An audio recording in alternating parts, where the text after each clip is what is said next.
ఓకేనండి. ఓకేనండి. ఇప్పుడు మనం చూసేది Gauss elimination method. Gauss elimination method use చేసి మనం ఏం చేస్తామంటే అన్నోన్ వాల్యూస్ అయినటువంటి x, y, z find out చేస్తాం.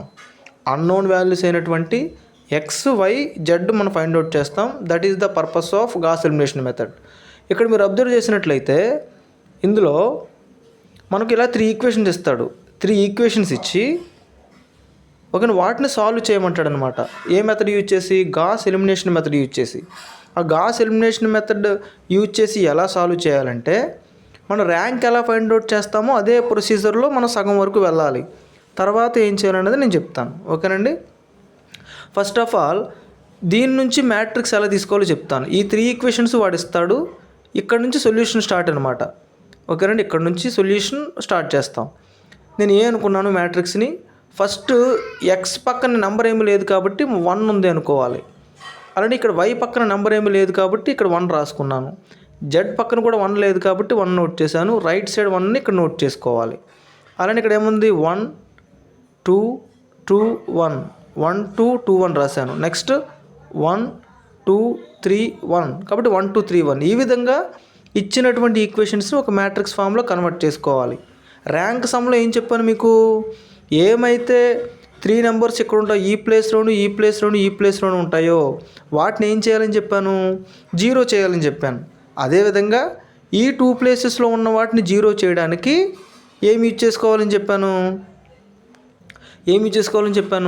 రో 1 యూజ్ చేసుకోవాలని చెప్పాను. ఈ ప్లేస్లో ఉన్నదాన్ని 0 చేయడానికి మనం ఏమి యూజ్ చేసుకోవాలని చెప్పాను? రో 2 యూజ్ చేసుకోవాలని చెప్పాను. ఆల్రెడీ ఇది ర్యాంక్ చెప్పినటువంటి ఎగ్జాంపులే. ఓకేనా. సేమ్ ఆ ర్యాంక్ ఎలా అయితే ఫైండ్ అవుట్ చేస్తాం ఆ విధంగా ఇక్కడ వరకు వస్తాం. ఇక్కడ వరకు వచ్చిన తర్వాత మీరు ర్యాంక్ ఎలా ఫైండ్ అవుట్ చేయాలో తెలుసు. కానీ ఈ గాస్ ఎలిమినేషన్ మెథడ్లో ఏం చేయాలంటే ఈ స్టెప్ వరకు వచ్చిన తర్వాత మళ్ళీ ఈ ఈక్వేషన్స్ని రాయాలి. ఏంటివి? 1 అంటే ఎక్స్ అని, ఈ 1 అంటే వై అని, ఈ 1 అంటే జెడ్ ఈక్వల్ టు 1 అని రాయాలి. సపోజ్ ఇక్కడ 2 ఉందనుకోండి, ఇక్కడ 2y అని రాస్తాం అనమాట. ఇక్కడ 3 ఉందనుకోండి 3z అని రాస్తాం. 1లే ఉన్నాయి కాబట్టి ఇక్కడ direct x plus y plus z equal 1 అని రాశాను. ఇక్కడ ఏమీ లేదు కాబట్టి ఎక్స్ ఇండికేట్ చేయలేదు సెకండ్ ఈక్వేషన్లో.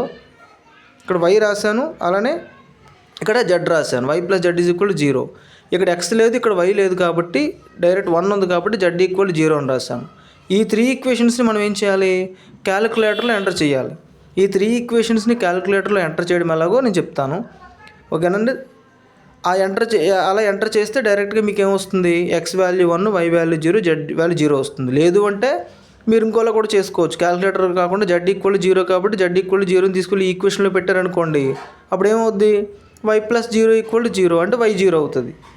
వై 0 వచ్చింది, జెడ్ 0 వచ్చింది కాబట్టి ఈ రెండింటిని తీసుకెళ్ళి ఇందులో పెట్టామనుకోండి, వై 0 జెడ్ 0 పెడితే ఎక్స్ వాల్యూ ఎంత వస్తుంది?